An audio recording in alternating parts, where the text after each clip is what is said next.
Hello dear students, welcome back to our English virtual class. In our previous lecture, we have completed our first tense, simple present tense. In this video lecture, we are going to discuss about the simple past tense. So, let's begin.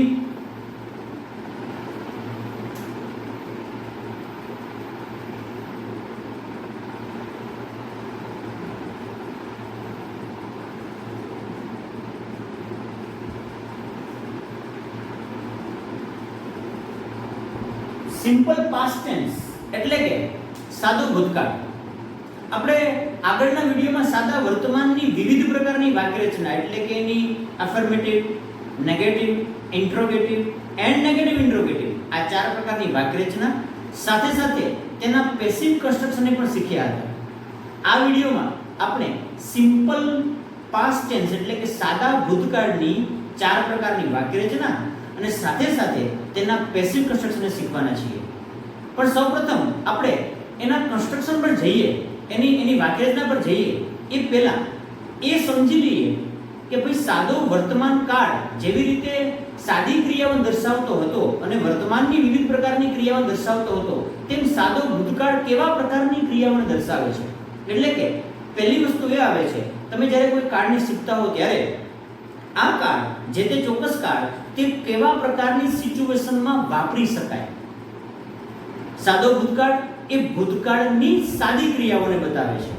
ચાલો લખીએ.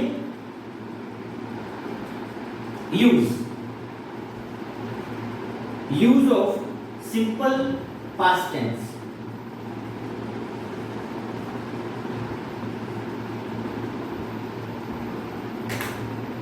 સાદા ભૂતકાળની અંદર ભૂતકાળમાં બનેલી, તમારે પણ સાથે સાથે લખવાનું છે, ભૂતકાળમાં બનેલી સાદી ક્રિયાને દર્શાવવા માટે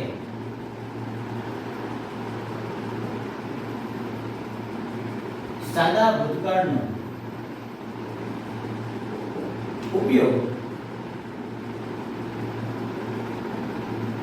થાય છે. મેં અહીંયા સ્પેસિફિક શબ્દ વાપરેલો છે સાદી ક્રિયા. શા માટે મેં એવું લીધું સાદી ક્રિયા? તો ક્રિયા શું કોઈ ફેશનેબલ હોય છે? ના, ક્રિયા ફેશનેબલ ના હોય કે સાદી ના હોય, પણ સાદી ક્રિયાનો મતલબ એવો થાય કે ભાઈ આ ક્રિયા ચાલુ નથી. ધેટ મીન્સ કે જો એ ક્રિયા ચાલુ હોય તો એને દર્શાવવા માટે સાદો ભૂતકાળ ના વાપરી શકાય, તો તેના માટે ચાલુ ભૂતકાળ વાપરવો પડે. જો ક્રિયા પૂર્ણ થયેલી હોય તો પૂર્ણ ભૂતકાળ વાપરવો પડે.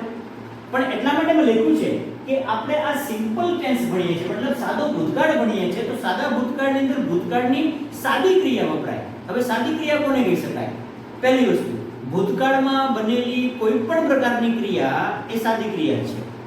પણ જો એ ક્રિયા ત્યાં સુધી સાદી ક્રિયા ગણાય જ્યાં સુધી તમે એને સ્પેસિફિક ટાઈમથી મેન્શન ના કરો. ધેટ મીન્સ હું એવું વાક્ય બોલું, ગઈકાલે હું સ્કૂલે ગયો હતો, અથવા ગઈકાલે હું ક્રિકેટ રમ્યો હતો. તો ગઈકાલે હું ક્રિકેટ રમ્યો, ગઈકાલે કયા સમય દરમિયાન રમ્યો છે એ સમયનો અહીંયા કોઈ ઉલ્લેખ નથી.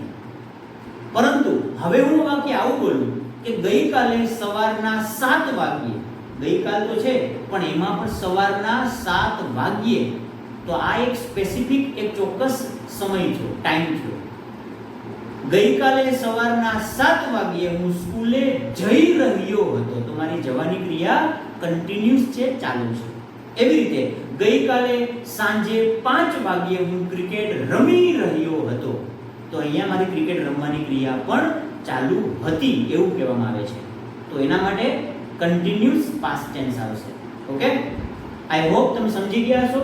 સાદી ક્રિયા એટલે કેવી ક્રિયા? ભૂતકાળની કોઈ પણ ક્રિયાને આપણે સાદી ક્રિયા કહી શકીએ. ભૂતકાળમાં બની ગયેલી કોઈ ક્રિયા હોય પણ એને એ ક્રિયા ચાલુ હોય, ચાલુ ના હોય કે પૂર્ણ ના હોય, આવી કોઈ પણ ક્રિયા છે એને દર્શાવવું હોય તો સાદો ભૂતકાળ વાપરી શકાય. હવે આપણે જોઈએ તેમાં કેવા કેવા કીવર્ડ્સ વપરાય છે, મતલબ કે તેના ટેન્સ ઇન્ડિકેટર વર્ડ્સ કયા કયા છે તેને આપણે કીવર્ડ્સ તરીકે પણ ઓળખીએ છીએ.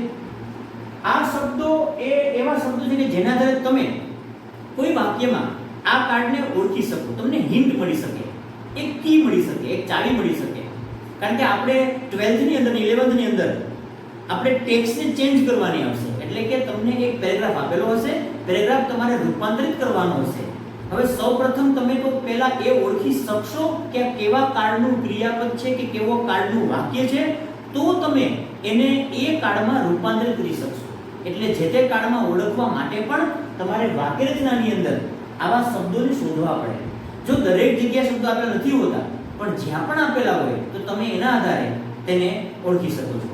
કેવા કેવા શબ્દો વાપરી શકાય આમાં? આમાં આવી શકે યસ્ટરડે. યસ્ટરડે નો મતલબ થાય ગઈકાલ. ગઈકાલ એટલે બની ગયેલી ઘટના છે. જતી રહી છે, જતી રહી દરેક વસ્તુ કેવી હોય? ભૂતકાળ થઈ જતી હોય છે. Yesterday. Last year, last month, last night. જો જે પણ કોઈ શબ્દની સાથે આ લાસ્ટ લાગેલું હોય તો સમજી લેવાનું કે લાસ્ટ એટલે જતું રહેલું હોય, ગયેલું. તો એ દરેકની અંદર શું વપરાશે? હંમેશા સિમ્પલ પાસ્ટ ટેન્સ અથવા તો બીજો કોઈ પણ past tense. Then once. Once એટલે એક વખત. Once upon a time.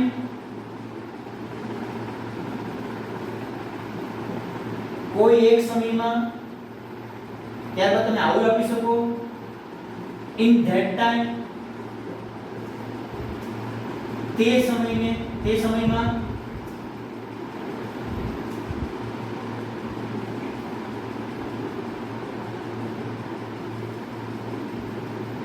અથવા ઇન ધ પાસ્ટ. આવા વર્ડ્સ પણ આવી શકે. પ્રીવિયસ યર, પ્રીવિયસ ડે એવા શબ્દો પણ આવી શકે. ધેન કંજક્શન તરીકે when, while, before કે after લાગેલા હોય તો આવા વાક્ય રચનાઓની અંદર પણ એક વાક્ય સાદા ભૂતકાળનું હોય છે. જો when અને while તેમજ before અને after આ ચાર શબ્દો છે ને એક કંજક્શન નું કામ કરે. કંજક્શન કોને કહેવાય? બે વસ્તુને જોડવાનું કામ કરતા હોય.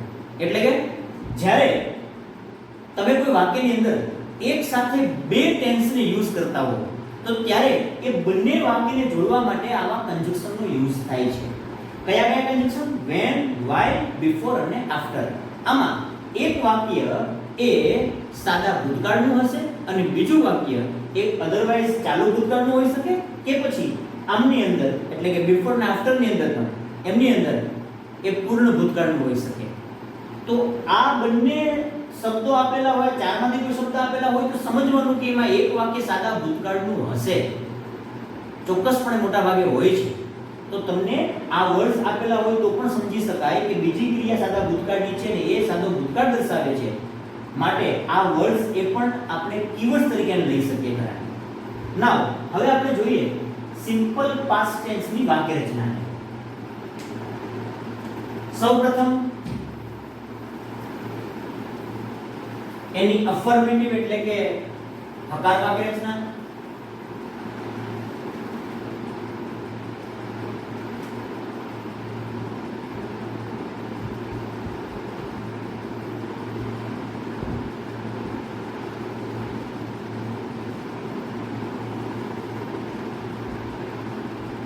રચના કેવી બનશે? સૌપ્રથમ આવશે સબ્જેક્ટ. સબ્જેક્ટ બાદ સિમ્પલ પાસ્ટ ટેન્સ ની અંદર વર્બ વપરાય છે એ છે પાસ્ટ ફોર્મ. એટલે કે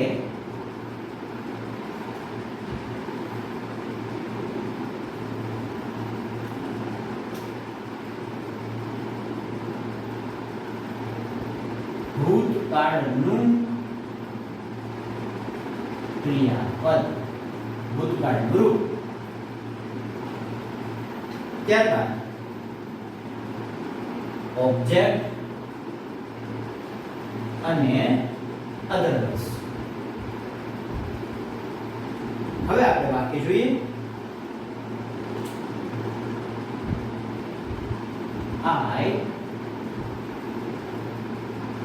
played cricket yesterday. She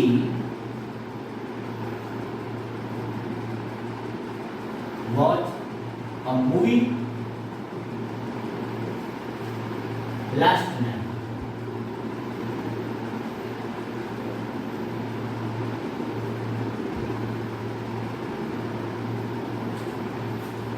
હવે અહીંયા જુઓ, સાદો ભૂતકાળ તેની આ વિધાન રચના એટલે કે વિધાન રચનાની અંદર પણ હકાર રચના છે. હકાર રચના કેવી બનશે? સબ્જેક્ટ આવશે, ત્યારબાદ ક્રિયાપદનું રૂપ અહીંયા પાસ્ટ ફોર્મ આવશે. પાસ્ટ ફોર્મ કોને કહેવાય? તો કે છે કે ભાઈ ભૂતકાળનું ક્રિયાપદ. મેં તમને આગળ સમજાવેલું જ્યારે આપણે ટેન્સનો વિડિયો શરૂ કરેલો હતો, મતલબ કે આપણે સિમ્પલ પ્રેઝન્ટ ટેન્સનો ફર્સ્ટ પાર્ટ એમ મેં સમજાવેલું કે આપણે ચાર પ્રકારના ક્રિયાપદના રૂપોને આધારે જે તે કાળને બનાવીએ છીએ. આ ચાર પ્રકારના રૂપો કયા કયા? જેમાં બે ક્રિયાપદ છે અને બે એ પાર્ટિસિપલ છે એટલે કે કૃદંત છે. આ બે ક્રિયાપદો એટલે બેઝ વર્બ એટલે કે મૂળ ક્રિયાપદ અને ભૂતકાળનું ક્રિયાપદ. ત્યારબાદ વર્બ ફોર્મ એની અંદર ત્રીજું આવે છે પાસ્ટ પાર્ટિસિપલ એટલે કે ભૂત કૃદંત અને પછી આવે છે વર્તમાન કૃદંત. આ ચાર પ્રકારના ક્રિયાપદોમાંથી ભૂતકાળનું ક્રિયાપદ એ સિમ્પલ પાસ્ટ ટેન્સ ની હકાર રચનામાં વપરાય છે. તમારે યાદ એક જ રાખવાનું છે, સાદો ભૂતકાળ દર્શાવતો હોય એ વાક્ય કેવું હોય તો કે જેની અંદર કર્તા અને કર્તાની સાથે સીધું જ ભૂતકાળનું રૂપ. જો અહીંયા વચ્ચે કોઈ પ્રકારના શબ્દો નથી, માત્ર કર્તા સીધું ભૂતકાળનું રૂપ. I played, I અને played ની વચ્ચે કોઈ પ્રકારનું સહાયકારક ક્રિયાપદ અહીંયા જોડવામાં આવેલું નથી. તો સમજી શકાય કે ક્રિયાપદનું સીધું ભૂતકાળમાં વપરાયેલું છે. જ્યારે જો ઘણી વખત આ જ રચના છે, આમાં આગળ was અને were આવી ગયું હોય તો સમજી શકવાનું કે એ રચના પેસિવ હોઈ શકે. શું કામ સમજાવીશ તમને તેમાં. એમાંય played આવશે અને અહીંયાય played છે, પણ ડિફરન્ટ એ છે કે એમાં played જે હશે એ પેસિવ વોઇસ ની અંદર પાસ્ટ પાર્ટિસિપલ હશે, જ્યારે અહીંયા એ પાસ્ટ ફોર્મ છે. આ બંને વચ્ચે ડિફરન્ટ છે, કારણ કે આમાં કર્તા અને ક્રિયાપદની વચ્ચે કોઈ શબ્દો આવતા નથી. સીધું જ ક્રિયાપદનું ભૂતકાળનું રૂપ હોય તો સમજવાનું કે આ સાદા વર્તમાન કાળની હકાર રચના છે. હવે આપણે જોઈએ એની નકાર રચના. નકાર રચના કેવી બનશે આની? એટલે કે નેગેટિવ સેન્ટેન્સ.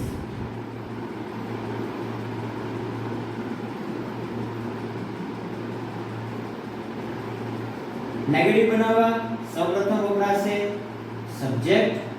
સબ્જેક્ટ બાદ સાદા ભૂતકાળની અંદર તેનું સહાયકારક ક્રિયાપદ did વપરાશે.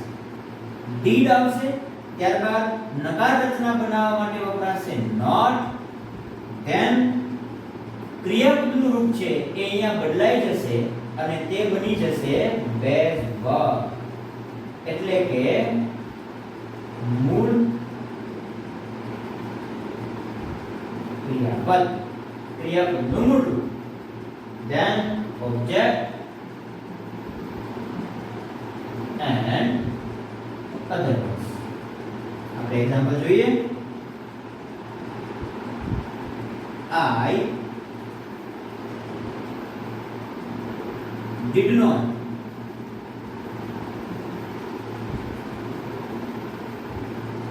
play cricket yesterday. She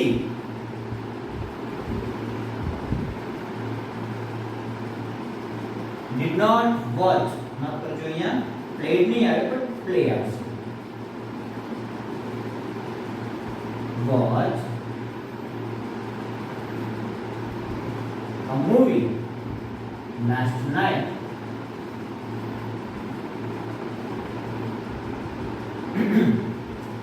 જો સાદા ભૂતકાળની નકાર રચના. સૌપ્રથમ સબ્જેક્ટ, ત્યારબાદ એનું સહાયકારક ક્રિયાપદ did, not, ધેન મૂળ ક્રિયાપદ એટલે કે બેઝ વર્બ. હવે અહીંયા બેઝ વર્બ કેમ આવ્યું હું સમજાવું છું ડીપલી તમને. શું કામ અહીંયા બેઝ વર્બ વપરાય છે? આપણે પહેલા એ સમજીએ કે આવે શું, પછી એ સમજીએ શું કામ આવે છે. Base verb then object and other words. અહીંયા પાસ્ટ ફોર્મ હતું, અહીંયા બેઝ વર્બ થઈ ગયું. કારણ શું? હવે પહેલી વસ્તુ એ અહીંયા નવી વસ્તુ શું આવેલી છે આની અંદર? Yes, did. શું આવેલું છે? ડીડ. ડીડ એ સાદા ભૂતકાળનું સહાયકારક ક્રિયાપદ છે.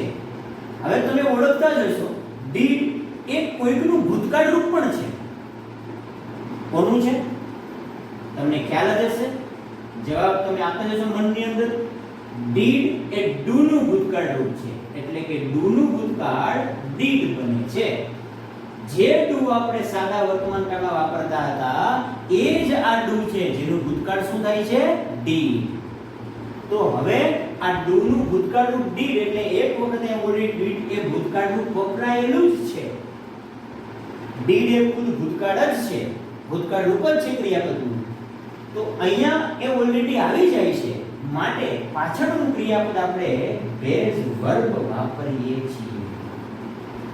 એટલે આપણે યાદ એવું રાખવાનું કે જો વાક્યમાં નકાર રચનામાં ડીડ આવે તો સમજવાનું કે ડીડ આવતું હોવાથી ડીડ વાળા વાક્યમાં હંમેશા ક્રિયાપદનું મૂળ રૂપ વપરાય, તેમાં ક્યારે ભૂતકાળ રૂપ કે ભૂતપૂર્વ વાપરી શકાય નહીં. એમાં આઈએનજી પણ ના આવે, એમાં ભૂતકાળ પણ ના આવે, એટલે તો ભૂતપૂર્વ આવે. એમાં માત્ર ને માત્ર મૂળ ક્રિયાપદ એટલે કે બેઝ વર્બ આવે. અહીંયા ભૂતકાળનું રૂપ ડીડ છે, માટે પાછળ શું આવે છે? Base verb. અહીંયા કંઈ જ નથી, માટે પાસ્ટ ફોર્મ. તો પાસ્ટ ફોર્મ એ માત્ર એની હકાર રચનામાં આવે છે, નકારની અંદર બેઝ વર્બ થઈ જાય છે સાદો ભૂતકાળ જ, છતાં પણ નકાર રચનામાં બેઝ વર્બ થઈ જાય છે. આ તમારે યાદ રાખવાનું છે. તો એ વાક્ય I did not play cricket yesterday. જો એને પ્લે લખ્યું છે, પ્લેડ નથી. અહીંયા શું હતું? પ્લેડ. હું ગઈકાલે ક્રિકેટ રમ્યો હતો, પણ અહીંયા હું ગઈકાલે ક્રિકેટ રમ્યો ન હતો. અહીંયા ડીડ નોટ છે, ડીડ આવે છે, માટે ક્રિયાપદનું રૂપ કેવું બની જાય છે? પ્લે. ફરી એકવાર સમજાવી દો. She did not watch a movie last night. તેણીએ ગઈ રાત્રે મૂવી જોયું હતું નહીં. અહીંયા ડીડ છે, માટે અહીંયા વોચ છે, બેઝ ક્રિયાપદ છે. અહીંયા શું હતું? વોચ. ઈડી લાગેલું હતું, ભૂતકાળ રૂપ હતું, પણ અહીંયા માત્ર ને માત્ર શું છે? Base verb. તો આવી રીતે તમે એને યાદ રાખી શકો છો. સાદા ભૂતકાળની હકાર રચનામાં ક્રિયાપદનું ભૂતકાળનું રૂપ આવે, એમાં કરતા પછી સીધું જ ભૂતકાળ રૂપ આવે. જ્યારે નકાર રચના બનાવવા જઈએ, પ્રશ્નાર્થ રચના બનાવવા જઈએ, નકાર પ્રશ્નાર્થ બનાવીએ કે પેસિવ બનાવીએ, આ બધી રચનાઓની અંદર તેમની સાથે કર્તાની સાથે એનું હેલ્પિંગ વર્બ આવે. અને હેલ્પિંગ વર્બ આવે એ સાદા ભૂતકાળનું હેલ્પિંગ વર્બ ડીડ છે. ડીડ એ ખુદ ભૂતકાળનું જ રૂપ છે, માટે ફરી પાછું આપણે ક્રિયાપદને ભૂતકાળ બનાવતા નથી અને તેને બેઝ રૂપમાં વાપરીએ છીએ. હવે આપણે જોઈએ એની પ્રશ્નાર્થ રચના.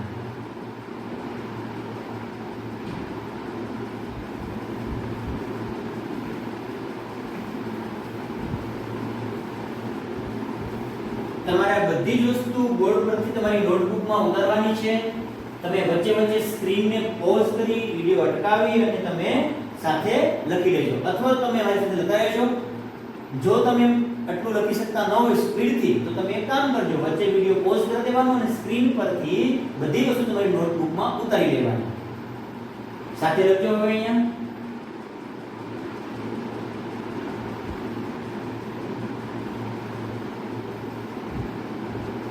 ઇન્ટ્રોગેટિવ. ઇન્ટ્રોગેટિવ નો મતલબ થાય પ્રશ્નાર્થ વાક્ય રચના. આ રચના કેવી બને છે? અને પ્રશ્નાર્થ રચના બનાવવા માટે, કોઈ પણ વાક્યને પ્રશ્નાર્થ બનાવવા માટે સૌપ્રથમ આગળ વપરાય છે હેલ્પિંગ વર્બ, એટલે કે સહાયકારક ક્રિયાપદ. સાદા ભૂતકાળનું સહાયકારક ક્રિયાપદ ડીડ છે, માટે આપણે ડીડ વાપરીએ છીએ. ત્યારબાદ આવશે સબ્જેક્ટ. ત્યારબાદ ડીડ આવી ગયું તો ફરી પાછું ક્રિયાપદનું રૂપ કેવું વપરાશે? Base verb, then object, then other words, અને અંતમાં ક્વેશ્ચન માર્ક મૂકવાનું ભૂલતા નહીં.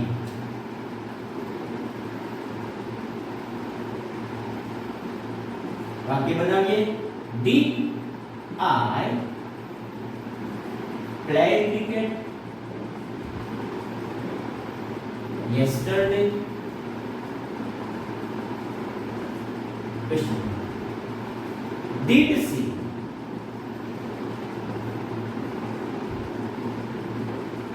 watch a movie last night?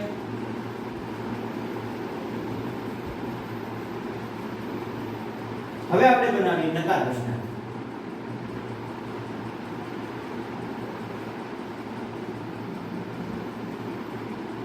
Negative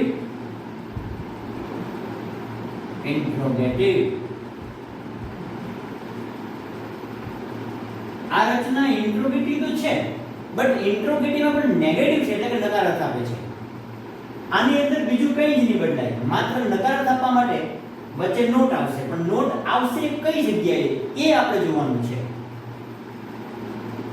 રચના આવી બનશે. સૌપ્રથમ વપરાશે did,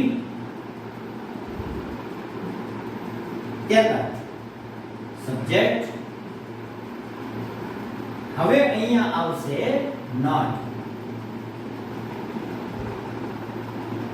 ત્યારબાદ બેઝ વર્બ,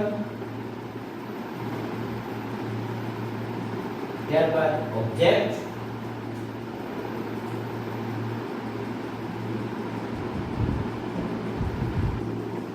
અધર વર્ડ અને ક્વેશ્ચન.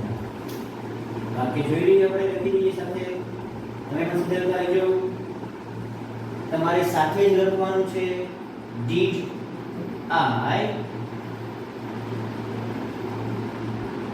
નકાર અર્થ આપવા માટે not, did I not play cricket?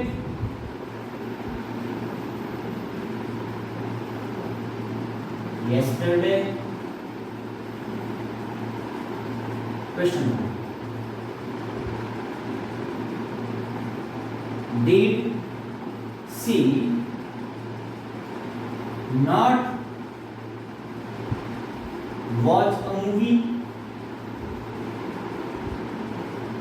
last night?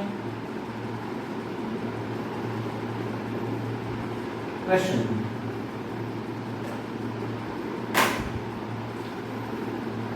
હવે જુઓ, ઇન્ટ્રોગેટિવ નો મતલબ થાય પ્રશ્નાર્થ રચના. પ્રશ્ન બનાવવા શું કરવું પડે? પ્રશ્નના બનાવવા માટે પહેલો નિયમ એ છે કે સહાયકારક ક્રિયાપદને એટલે કે હેલ્પિંગ વર્બને હંમેશા આગળ લેવું. આપણે સાદા ભૂતકાળનું સહાયકારક ક્રિયાપદ હેલ્પિંગ વર્બ did છે માટે did ને આગળ લેવું. ત્યારબાદ did પછી કર્તા એટલે કે સબ્જેક્ટને મૂકવો. જો સબ્જેક્ટ અને હેલ્પિંગ વર્બ બંને પોતાનું સ્થાન સ્વેપ કરે, સ્વેપ કરવું એટલે બદલાવવું, એકબીજા બંને બદલે, જગ્યા બદલે, એટલે સમજી લો રચના કેવી બનશે? પ્રશ્નાર્થ બનશે. તો પહેલા સબ્જેક્ટ હોય તો રચના કેવી બનશે? એફર્મેટિવ મતલબ કે હકાર બનશે. પરંતુ જ્યારે સબ્જેક્ટ સહાયકારક ક્રિયાપદની પાછળ જાય તો સમજવાનું કે રચના પ્રશ્નાર્થ બને છે. did, subject, then base verb. અહીંયા did છે માટે બેઝ વર્બ આવશે. Object, other words, question mark. did I play cricket yesterday? હું એકને એક જ એક્ઝામ્પલ ચારે ચાર રચનામાં લખું છું જેથી તમને ખબર પડી શકે, તમને ખ્યાલ આવી શકે કે કેવી રીતે એક જ વાક્ય ચાર પ્રકારની અલગ અલગ રચનાની અંદર લખી શકાય. એમાં શું ડિફરન્ટ આવે, એમાં કર્તા અને ક્રિયાપદનું રૂપ કેવું ચેન્જ થાય, કે કર્તા અને ક્રિયાપદનું સ્થાન કેમ બદલે, સહાયકારક ક્રિયાપદ કઈ જગ્યાએ આવે, નોટ કઈ જગ્યાએ આવે, નોટ કઈ જગ્યાએ આવે છે અને ક્યારે આવે છે. તો આ બધા પ્રશ્નોનો જવાબ તમને ત્યારે મળી શકે જ્યારે તમે એક જ રચનાને ચાર પ્રકારની વિવિધ રચનામાં, અલગ અલગ પ્રકારની ચાર રચનામાં શીખો. માટે હું દર વખતે તમને એક જ એક્ઝામ્પલ આપું છું. જોઈએ આગળ. હવે આ જ રચનાનું નેગેટિવ બનાવવું હોય તો નેગેટિવ એટલે કે એનું નકાર રૂપ તો નેગેટિવ ઇન્ટ્રોગેટિવ બનશે. એટલે કે પ્રશ્નાર્થ રચના તો છે પણ એમાં પણ નકાર રચના. did, then subject, then આવશે not. નકાર રચના બનાવવા માટે શું વાપરવું પડે છે? આપણે not. પણ not ક્યાં મૂકવાનું? હંમેશા બેઝ વર્બની આગળ અને સબ્જેક્ટની પાછળ. યાદ રાખો, not હંમેશા બેઝ વર્બની સાથે જ હોય છે. then object, other word and question mark. did I not play cricket yesterday? did she not watch a movie last night? આ બની ગઈ એની નેગેટિવ ઇન્ટ્રોગેટિવ રચના. હવે આપણે આની પેસિવ વોઇસને જોઈએ. પણ પેસિવ વોઇસને જોતા પહેલા હું ફરી પાછો આ ચારે ચાર રચના રિપીટ કરી દઉં છું. કેટલાક ક્વિક એકદમ ઝડપી પ્રશ્ન તમારે એના જવાબ તમારા મગજમાં તમારા મનમાં આપવાના છે અને વિચારવાનું છે એના વિશે. આ કેટલાક મુદ્દાને આપણે શીખી લઈએ ને એ પછી મુદ્દાનું રિવિઝન કરી લઈએ ને તો એ આપણા માટે લાંબો સમય યાદ રહેશે. પહેલી વસ્તુ, સાદા ભૂતકાળનો ઉપયોગ ક્યારે થાય? ભૂતકાળની કોઈ પણ સાદી ક્રિયાને દર્શાવવા માટે. ઓકે, આઈ હોપ તમને સમજાઈ ગયું હશે. સાદા ભૂતકાળનો ઉપયોગ ભૂતકાળની કોઈ પણ સાદી ક્રિયાને દર્શાવવા માટે થાય છે. સાદા ભૂતકાળની હકાર રચનામાં કેવું ક્રિયાપદ વપરાય? બોલો બોલો બોલો, કેવું ક્રિયાપદ વપરાય? યસ, આઈ હોપ મને આશા છે કે તમને જવાબ મળ્યો હશે અને તમે જવાબ આપતા પણ હશો.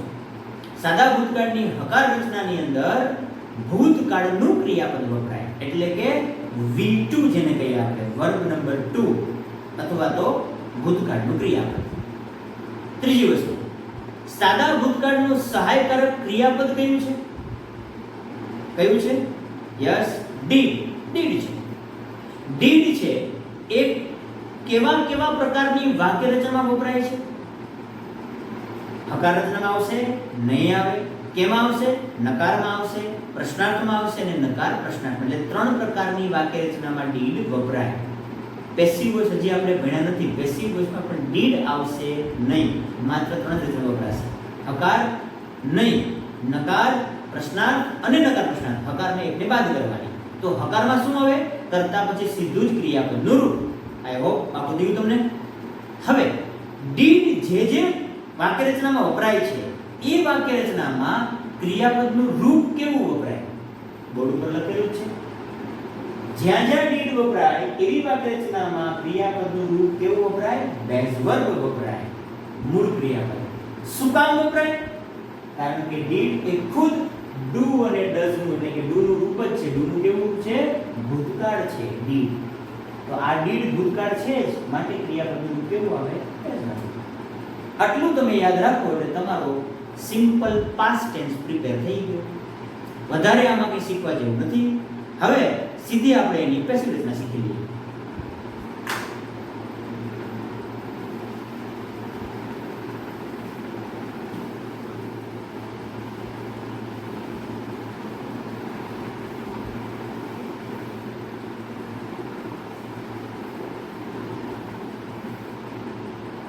સૌપ્રથમ આપણે સાદા ભૂતકાળની એક્ટિવ વોઇસ એટલે કે એની એક્ટિવ રચના શીખીએ.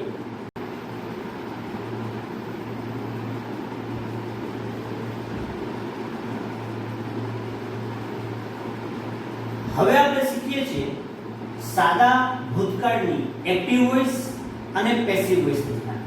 સૌપ્રથમ આપણે તેની એક્ટિવ વોઇસ જોઈએ. એક્ટિવ વોઇસ રચના આવી બનશે: સબ્જેક્ટ, ત્યારબાદ ક્રિયાપદનું રૂપ વપરાશે,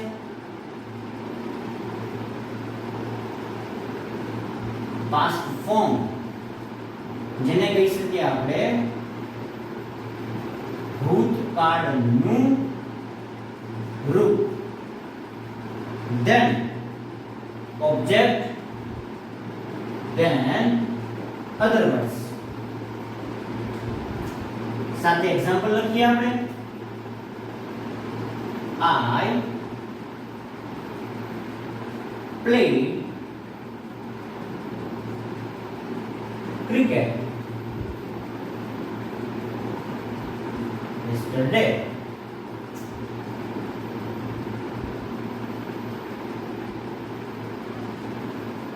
C watched a movie last night.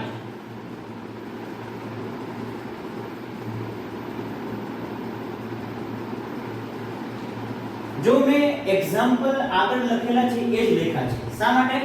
જેથી કરીને તમને ખ્યાલ પડી શકે કે ભાઈ એકને એક એક્ઝામ્પલ એ અલગ અલગ પ્રકારની વાક્ય રચનામાં કેવી રીતે આવી શકે. આપણે આ જ એક્ઝામ્પલનું પેસિવ બનાવીએ જેથી તમને વધારે સરખી રીતે સમજાઈ શકાય. ધેન હવે આપણે જોઈએ છીએ એની passive Rachna.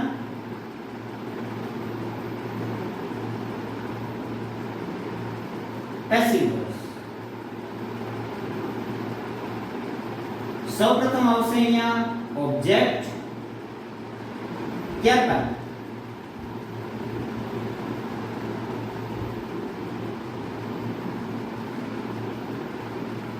Helping verb,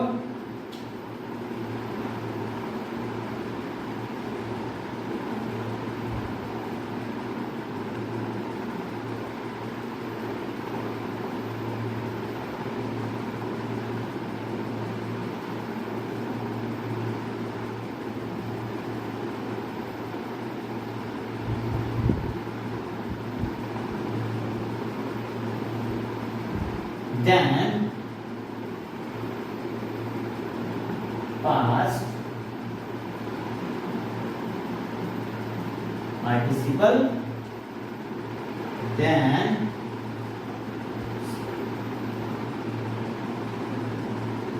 by, then subject, and then other words.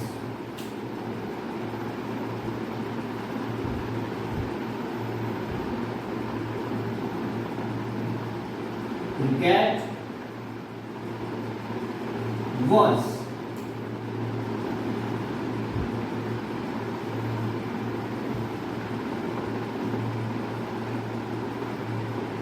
played by me yesterday.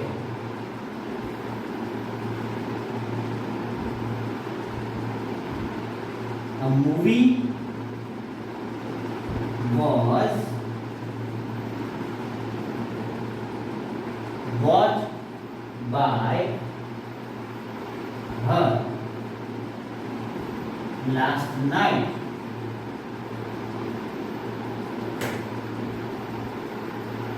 હવે તમે બોર્ડ ઉપર જોઈ શકો છો કે એક્ટિવ વોઇસ અને પેસિવ વોઇસ બંનેની વાક્યરચના સાથે મેં એના એક્ઝામ્પલ લખેલા છે.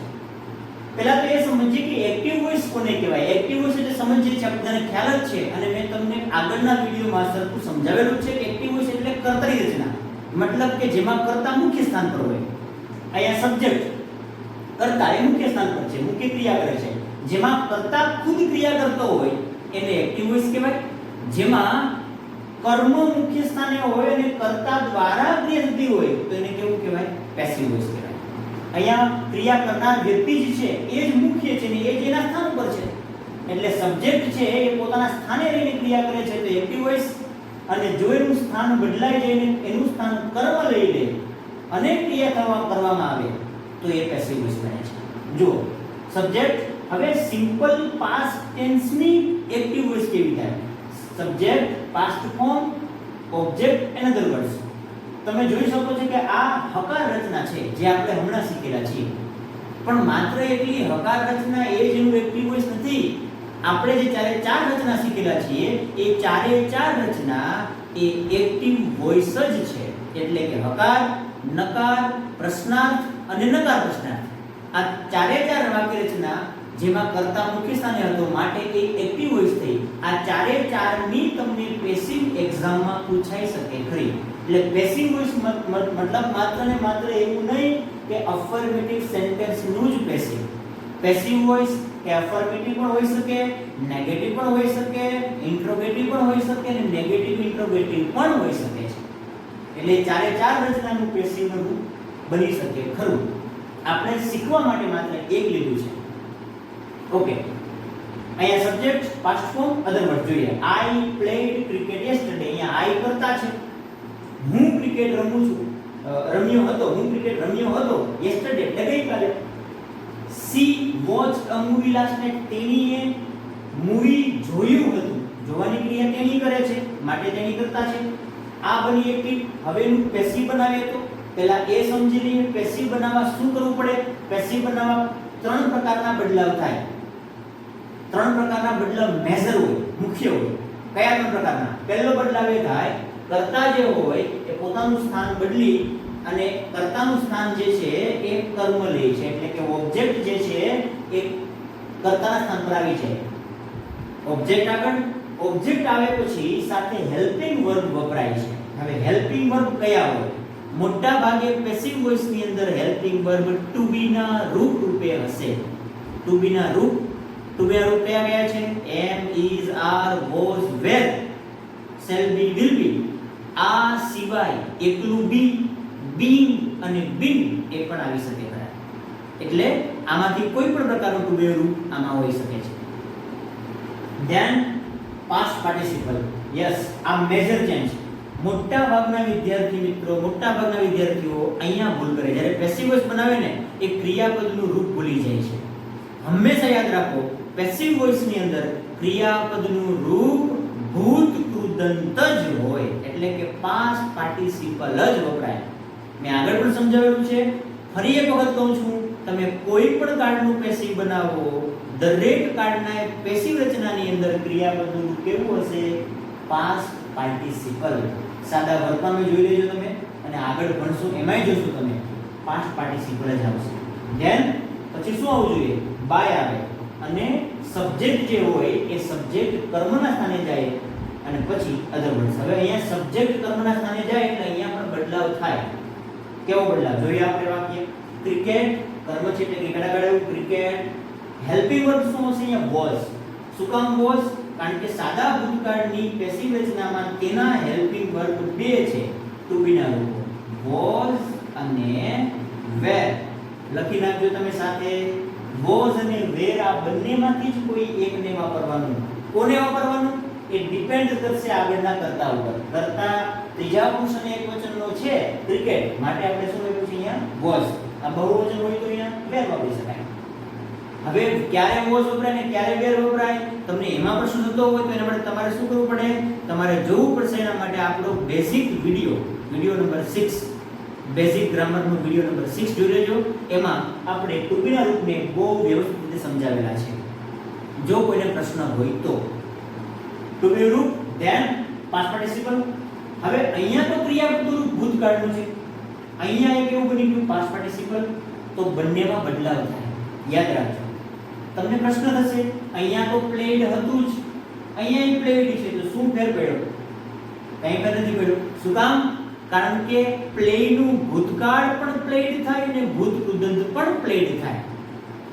પહેલી વસ્તુ તો એ સમજીએ કે ભૂતકાળ અને ભૂતકૃદના રૂપો બનશે કેવી રીતે. કોઈ પણ બેઝિક ક્રિયાપદ હોય, માનો કે પ્લે છે, પ્લેની બદલે કમ લઈએ, તો કમ એ મૂળ ક્રિયાપદ છે, પણ કમનું ભૂતકાળ એ કમ્ડ ન થાય. કમનું ભૂતકાળ કેમ થાય? CAME. શા માટે? કારણ કે આ કેમ છે, આ કમ છે. કમ એટલે આવું, આ બેઝિક રૂપ, આ એનું ભૂતકાળ થયું, પરંતુ એનું ભૂત કૃદંત પાછું કમ બનશે. એટલે આ અનિયમિત રૂપો છે. કહેવાનો મતલબ એમાં કોઈ ચોક્કસ નિયમ લાગુ નથી પડતો, એને અનિયમિત રૂપ કહી શકીએ. પણ અહીંયા ચોક્કસ નિયમ લાગુ પડે છે. મોટા ભાગના ક્રિયાપદના રૂપ ઈડી લગાડવાથી, મોટા ભાગના ક્રિયાપદની પાછળ ઈડી પ્રત્યય લગાડવાથી, કયો પ્રત્યય? ઈ અને ડી, ઈડી પ્રત્યય એ લગાડવાથી એનું ભૂતકાળ રૂપ બને અને એનું ભૂતકૃદંત પણ બને. પરંતુ બધામાં આવું હોતું નથી. કેટલાક ક્રિયાપદના રૂપો અપવાદ રૂપે છે, અને મોટા ભાગના ડેઈલી યુઝમાં જે વપરાતા ક્રિયાપદો હોય તે બધા મોટા ભાગના અપવાદ રૂપે જ છે. એટલે આપણે શું કરવું જોઈએ? આપણે ક્રિયાપદના રૂપોને વ્યવસ્થિત યાદ કરવા જોઈએ, પાકા કરવા પડે. તો જ તમને પેસિવ વોઇસ અને તો જ તમને એક્ટિવ વોઇસ સમજાઈ શકાય. ઓકે, તો પાસ્ટ પાર્ટિસિપલ બનશે, ધેન બાય, અને સબ્જેક્ટ આઈ ને બદલે શું આવી જાય છે અહીંયા? મી. શું કામ મી આવે છે? બીકોઝ આઈ એક કર્તા રૂપે હતો, એટલે કર્તરી સર્વનામ એટલે કે એનું કર્તારૂપ સર્વનામ વપરાય છે. પરંતુ જ્યારે એ કર્મના સ્થાને જાય તો એ કર્મ રૂપે બને છે, અને કર્મ રૂપે બને એટલે એનું કર્મણી રૂપ એટલે કે એનું કર્મરૂપ સર્વનામ થઈ જાય છે. ઓબ્જેક્ટિવ પ્રનામ બને છે. આ સબ્જેક્ટિવ છે. જુઓ, અ મૂવી વોઝ વોચ્ડ બાય હર. અહીંયા મેં સીધી લખેલું બાય હર. તો આ ત્રણ પ્રકારના મેજર ચેન્જીસ અને ચોથા પ્રકારનો આ ચેન્જીસ. આવી રીતે ચાર પ્રકારના બદલાવ થાય એટલે એક્ટિવ માંથી પેસિવ થઈ જાય. તમારે યાદ રાખવાનું, પહેલું ઓબ્જેક્ટ આગળ લેવાનું, બીજું ઓબ્જેક્ટ પછી સીધું સહાયકારક ક્રિયાપદ મૂકવાનું જ. અને એ શું હશે? મોટા ભાગે ટુ બી નું રૂપ ડિપેન્ડ્સ કરશે કાળ ઉપર. જેવો કાળ એવો વપરાય. સાદો વર્તમાન કાળ હોય તો અહીંયા એમ ઇઝ આર આવે. સાદો ભૂતકાળ છે એટલે વોઝ વેર આવે છે. ભવિષ્ય હોય તો શેલ બી વિલ બી આવશે. એમ આગળના કાળમાં શીખશું. ત્રીજો બદલાવ, ક્રિયાપદનું રૂપ બદલીને ગમે તેવું હોય કેવું કરી દેવાનું? Past participle. ચોથું, જો કર્તા આપેલો હોય તો કર્તાને બાય સાથે પાછળ જોડવાનું છે. કર્તાને જોડતા કર્તા નામ હોય તો ઠીક છે, પણ જો સર્વનામ હોય તો એ કર્તાનું સર્વનામનું કેવું રૂપ બનાવવાનું? કર્મનું સર્વનામ. અને અધરવાઇઝ. આઈ હોપ તમને એક્ટિવ અને પેસિવ સમજાણું હશે. આ સાદા ભૂતકાળનું પેસિવ હતું, માટે આપણે એને આવી રીતે શીખ્યા છીએ ભૂતકાળના રૂપમાં. જેમ જેમ કાર્ડ ચાલશે એમ દરેક કાર્ડનું અલગ અલગ રૂપ આવશે. એ દરેક કાર્ડનું આપણે પેસિવ રૂપ શીખી લેશું, જેથી આપણા કાર્ડની રચના પણ ક્લિયર થશે, સાથે સાથે એનું પેસિવ રચના પણ આપણી ક્લિયર થશે. એટલે આપણે એક્ટિવ પેસિવ અને ટેન્સ આ બંને ટોપિકને સાથે પેરેલલ શીખી રહ્યા છીએ. તમારે બંનેમાં ખાસ ધ્યાન રાખવું પડશે. આ વિડીયોમાં આપણે આટલું રાખીએ. આવજો. જય શ્રી કૃષ્ણ.